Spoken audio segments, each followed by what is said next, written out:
Okay. Hey everyone, how's it going? How's the afternoon treating you? Good? Can I get a little bit more energy in that? How's everyone doing? All right, that was a little bit better. I'm Pat Reinhart.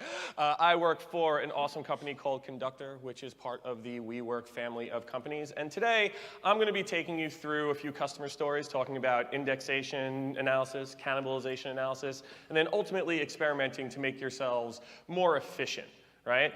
And we're going to start off with indexation. Now, we're not going to start off with the story first. We're actually going to start off with the word indexation, because is it indexing? Is it indexation? What does everyone say? Because I think that this is actually a thing. And I didn't know it was a thing until Barry Adams yelled at me on Twitter about it.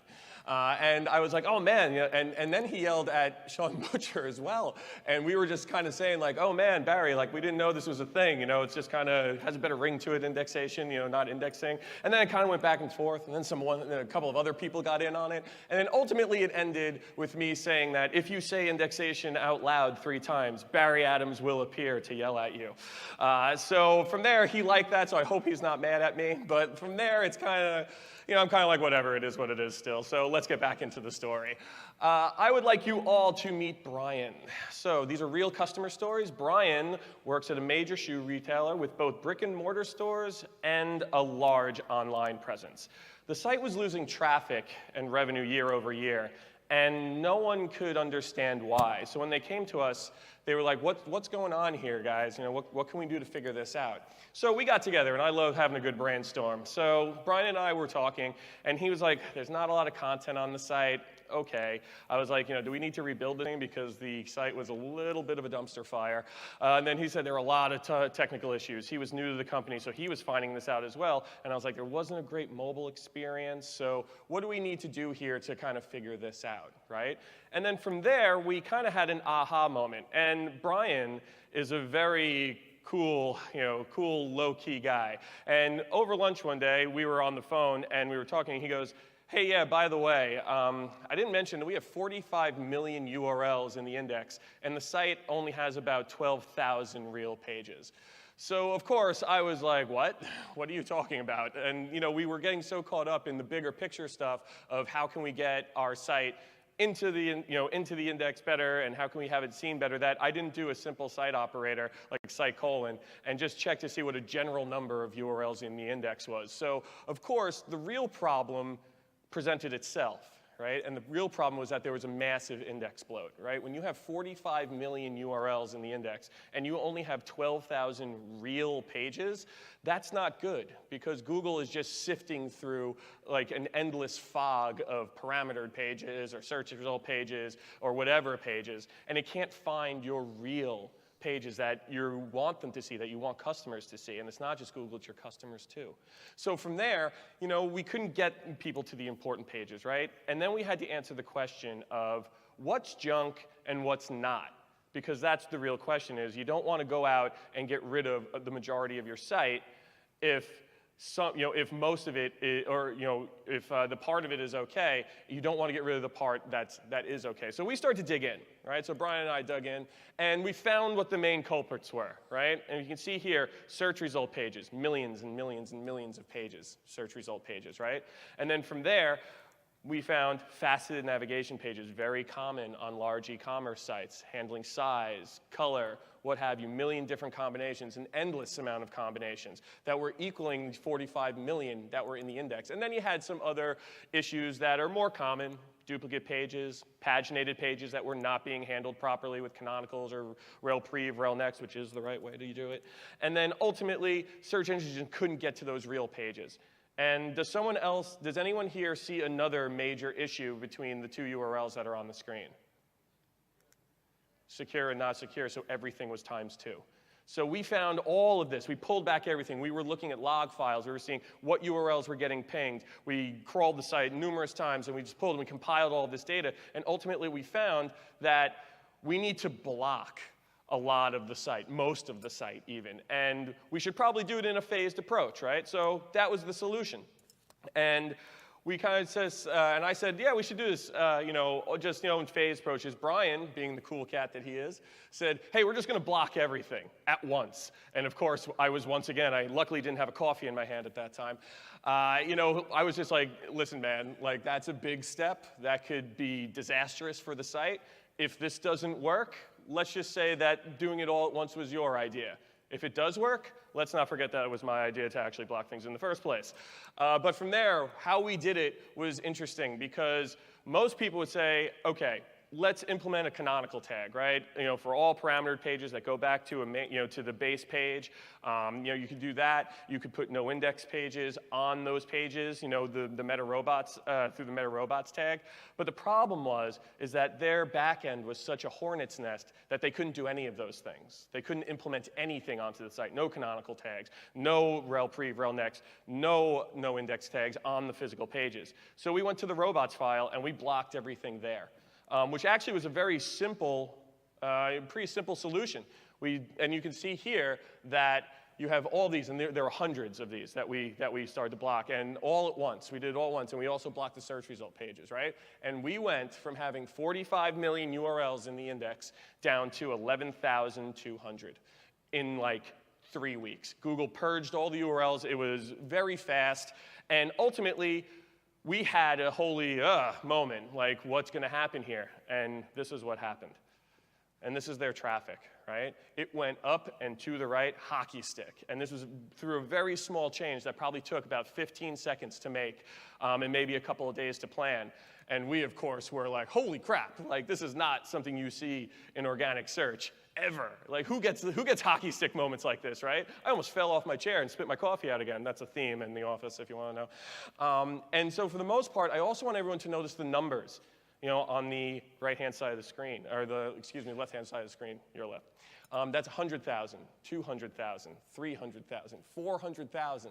So they 4x'd their traffic. And that was just the pop period, and then you can see it starts to go down at the end, starts to normalize. But that pop period was insane, and their transactions and their revenue looked exactly the same, just by modifying how we appeared and what our footprint was in the index. And needless to say, everyone was super jazzed about this. We were very happy.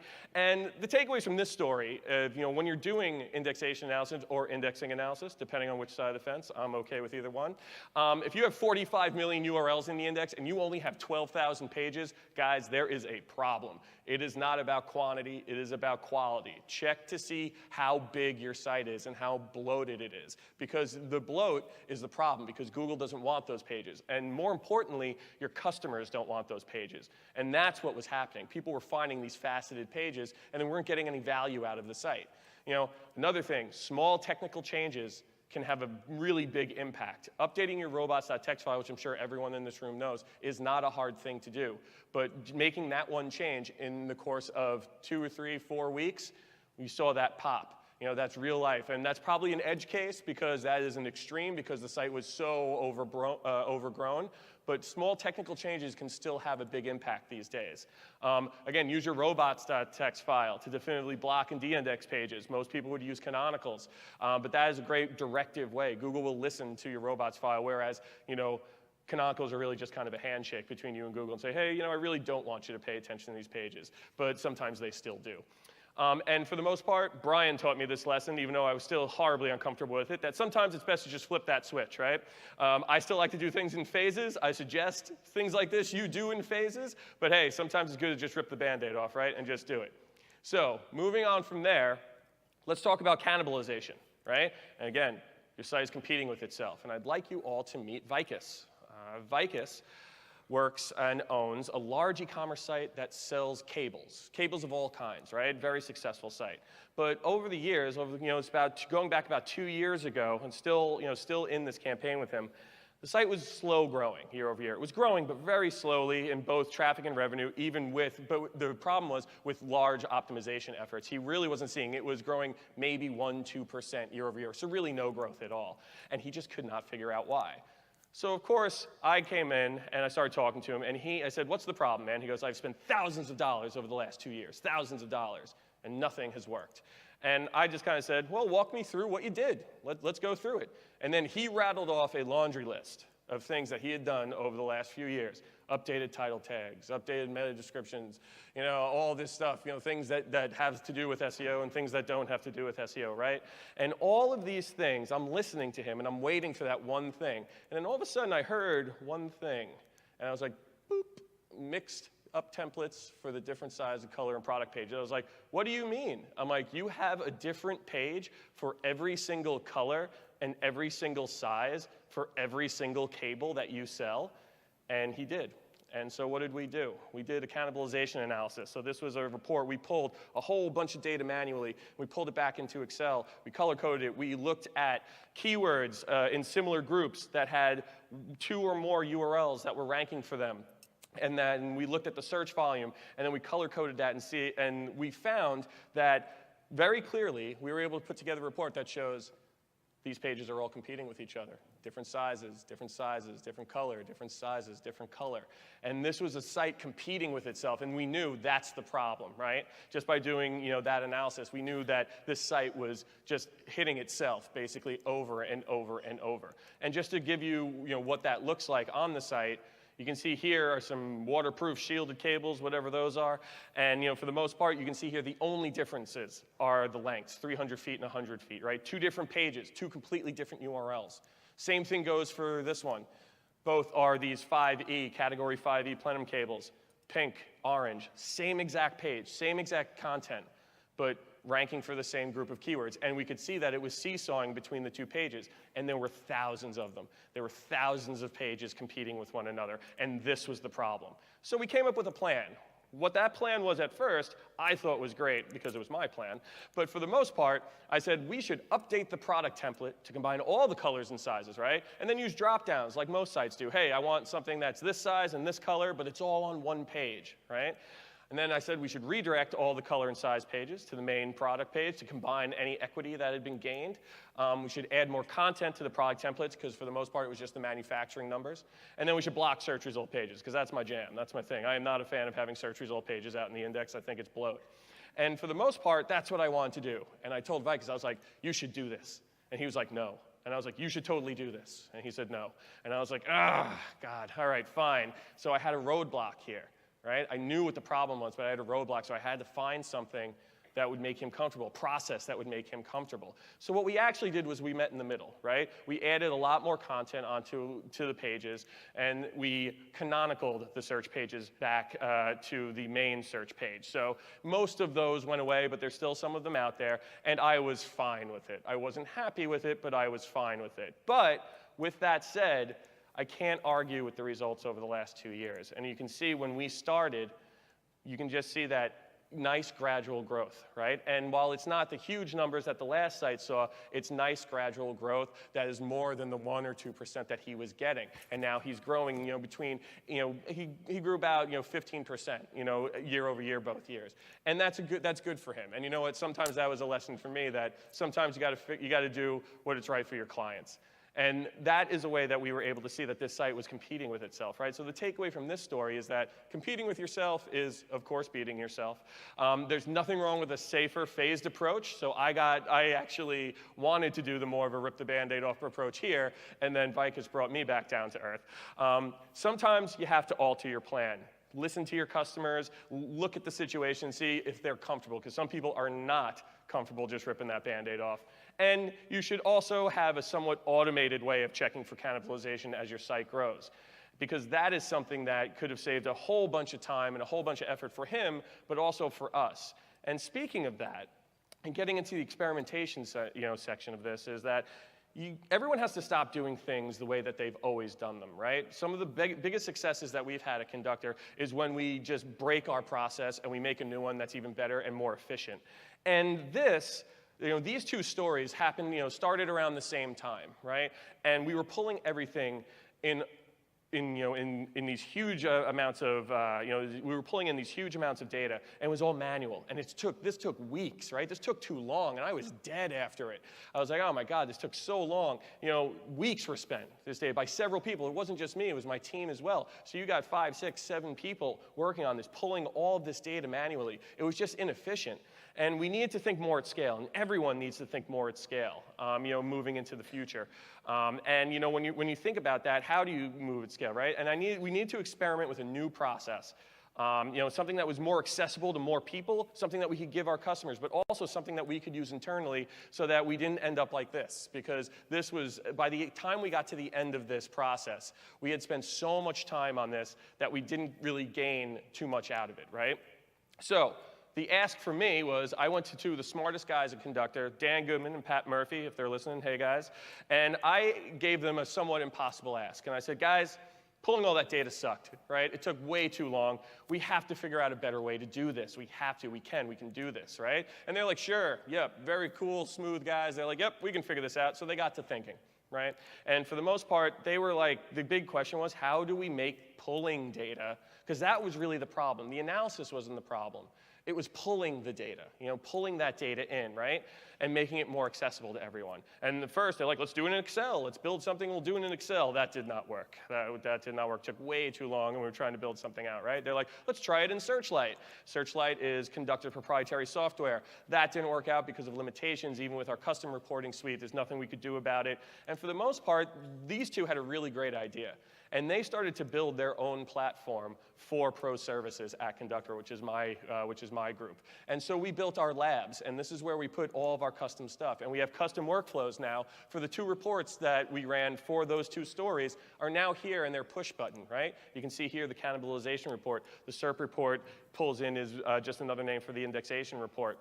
And for the most part, you can also add in toppings and different things. But the point of all this is that even with all this, we went out and we built our own platform to make this easier. And we've saved hours, hundreds and hundreds of hours probably since then. And we even got a little bit nerdier after that, and Dan built a Slack bot. So now when you request something in that platform I just showed you, it slacks you the report when it's done. It runs up in the cloud and slacks you the report. I cannot tell you how many hours this has saved. And people got excited about it, right? This is when we had first launched it, and I took a screenshot of this, and Pat Murphy, and I said, hey man, it shot back in 3 seconds. That was awesome. And he was just like, automation, that was really fun. That was a good experiment that we did, and it worked out. And we continue to iterate on that. And that's something that everyone in this room should really think about, is when you are doing these large-scale analyses, how do you pull the data? How do you pull that in? Is it something that took you a really long time? Is it something that you hate doing? There's definitely a way that you can make that process better and more efficient, and ultimately will lead to better and more analyses, and will give you more, time in your day to go back to your customers and say, hey, listen, we just pushed this thing. You could do it over this. You could do it over the phone. We could do it while you're on the phone, and that is time saving. I could have done weeks worth of work over my first phone call with Brian and Vicus in like 15 minutes now. And I could have had that conversation with them directly on the phone. So that's something else to take into account when you're doing these large-scale analyses. Now, taking it out of the SERPs and putting it back, and like thinking about on the site, something else that everyone should be thinking about, and I'm sure they are, or using, is AMP. So AMP is another thing that a lot of people are experimenting with right now. I don't think, but the one thing about AMP that I think is a little bit misconstrued is that you should definitely test it out, but it's not right for everyone. The minute that a lot of people think that when they implement AMP onto their sites, that they are going to see an immediate influx of traffic and revenue. And that's not really what AMP is. AMP is not a ranking thing. Everyone's like, well, I'm going to get the carousel results and things like that. That's all well and good. But for the most part, AMP is an experiential thing, right? It makes the site, makes that experience faster for the user. And while you do have the opportunity to get in the carousel, and while you do have the opportunity to have maybe slightly higher rankings, that's not really how it should be viewed. You should be thinking about what is your site? What's the purpose of your site? If you're a publisher, yes, AMP makes sense. If you have a blog or you have articles, yes, that section of your site probably makes sense for AMP. But if you're a brochure site, or something that is, not really content heavy, it's more of just something you send people to, you're not going to see that return, right? Even though AMP is really easy to install and implement most of the time, and I say that with a huge asterisk, for the most part, it's really about speed and experience, and it's more about giving a good experience to your users. So before you implement it, I would take a handful, maybe 5, 10, even 15 pages, implement the AMP template, see how that traffic see how that traffic is affected by it. Because most of the time, what you're going to see is that traffic just gets appropriated over to the AMP. It doesn't increase traffic. But you should also look at other engagement metrics. Are people staying on the site longer? Are they moving through the site more when they get to your AMP pages? So think about that before you go whole hog and just implement AMP all over the site. Experiment with it. Take a handful of pages and make sure that it works for you, and make sure that it's right for your business. And just have your expectations a little bit tapered, that it's not about, you're more than likely, not going to see this huge influx of traffic and revenue from it. And lastly, the last thing I think a lot of companies should be thinking about is PWAs. So progressive web apps are really cool. I've seen a lot of bigger companies start to use them, but they really could be built by anyone. And for anyone who doesn't know what they are, is if you look, this is a picture of my phone, and if you see here, you can see Bulbasaur in the lower corner. My son is obsessed with Pokemon. And for the most part, that looks like an app, right? But it's not an app. That actually links to Pokédex.org. And then Pokédex.org, which is a cached, basically a cached website that moves instantaneously. You can click on this, and it'll just move through the site like fluidly. It's beautiful. And again, this is something that a lot of people are not experimenting with, but should, because this is a really great, alternate method of marketing to people. So I take the train in and out of Penn Station every day in New York City, and I am in a tunnel for about 5 or 6 minutes every single day both ways. I could use, while I can't use other apps that, because they need to be connected to the internet, I can use a PWA while I don't have any service, because it's just a cached version of it if I have that link on my home screen. So that's something to think about. It's not going to take over your website. It's not hey, I'm going to replace my website with this. It's more about I can provide a separate experience for my users when they might not have access to the internet. So with that said, everyone, thank you so much. Barry, I hope you're not mad at me. And of course, I would like to thank Kelvin and all the BrightonSEO folks for putting on a great show. Thanks, everyone. Excellent. I enjoyed that. I hope you did too. So we've got a short break now. I'm going to explain how the rest of